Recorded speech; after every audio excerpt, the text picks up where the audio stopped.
children. Let's start with exercise C of lesson number the hen. If you remember, this is a picture of the butler, storage. So exercise C, answer these questions. So the very first question is, what had Dora sold to Jane? How had it spoiled their friendship? And yes, you can continue from the same page where you have left this third part of reference to context. And let's start with the C part. Exercise C, first answer.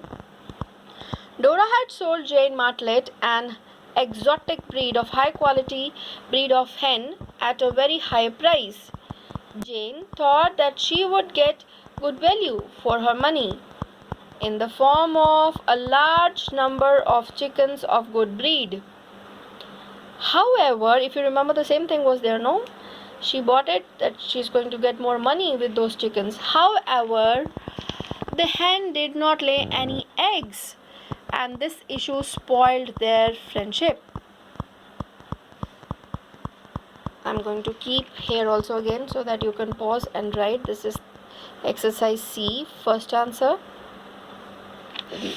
This side also the answer is okay. Then question number 2. According to Clovis and Jane, what would make one go mad? If you remember, they both were discussing if any person is so too orderly, doing the correct thing in the same correct manner. So let's start writing. According to Clovis and Jane, if a person was too orderly and did the correct thing in the correct manner in the same surrounding for a long time, it would make the person go mad.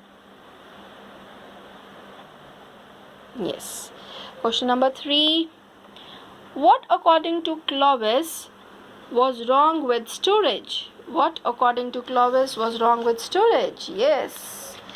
According to Clovis, storage was such an orderly person that he had become a nuisance who would get delusions, those false beliefs, about any guest that visited them.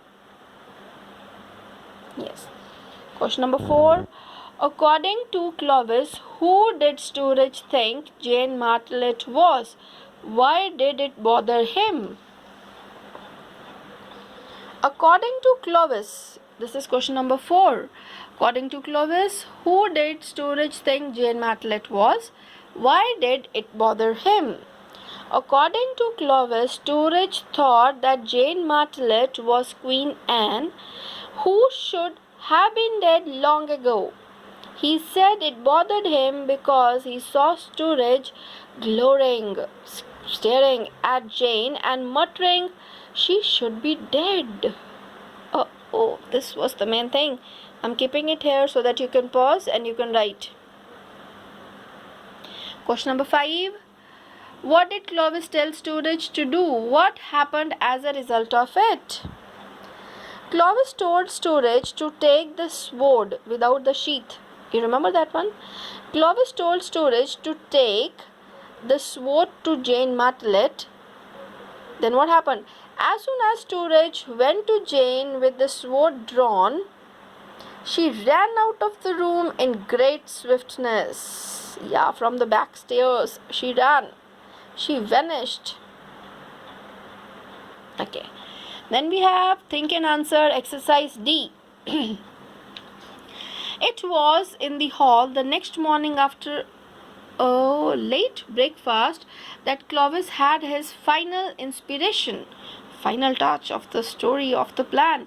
What final inspiration did Clovis have? How was it effective in achieving what Clovis wanted? So the answer is, the final inspiration that Clovis had was to cut short the visit of Jane Martlet. This was the final inspiration to do that thing, to make her visit the short one. The plan was effective as Clovis had expected. It was really very effective.